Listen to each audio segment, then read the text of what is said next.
Ulama awal Abu Lutukun dengan Abu Telimu. Khilaf dua kita maju. Abu Lutukun haram pi rukuk. Abu Telimu haram pi rupanya. Abu Lutukun so rupanya. Abu Telimu pi rukuk. Kita juga belajar.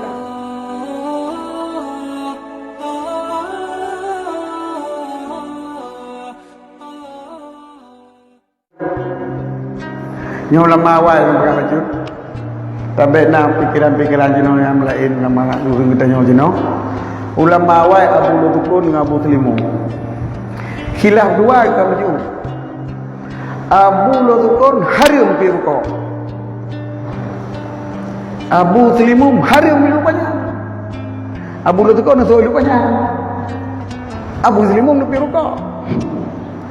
Kita juga berkhilaf. Hukum untuk dia banyak Abu Telimu bija petik hari mak. Mau lagi. Tu banyak hari. Utam Abu Lutukun dijak Abu Telimu. Terus mutajid ukudai dengan tahu. Masuk dua panjang pakai ejak terus. Abu Telimu umpama depu Abu Lutukun kena terus. Kena jauh dah ya. Ni murid ni pilih pada rukuk menurut tinggal dia. Dia pun menghargai. Hana ke kadang itu berapa lain kakak hari rukuk dulu.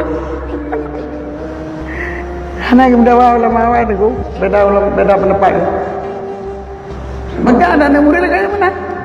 Menghargai.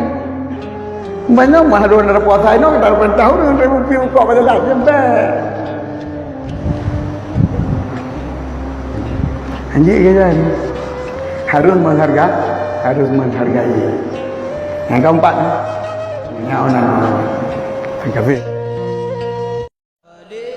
Balik ula benteng bak mekaleng hati langga balik akai ulung hati jetken ke ulama ada pina yang berken di jen kaleng dum ulama kadang nyakan bijeh urung bailu beng asai mula bailu beng asai mula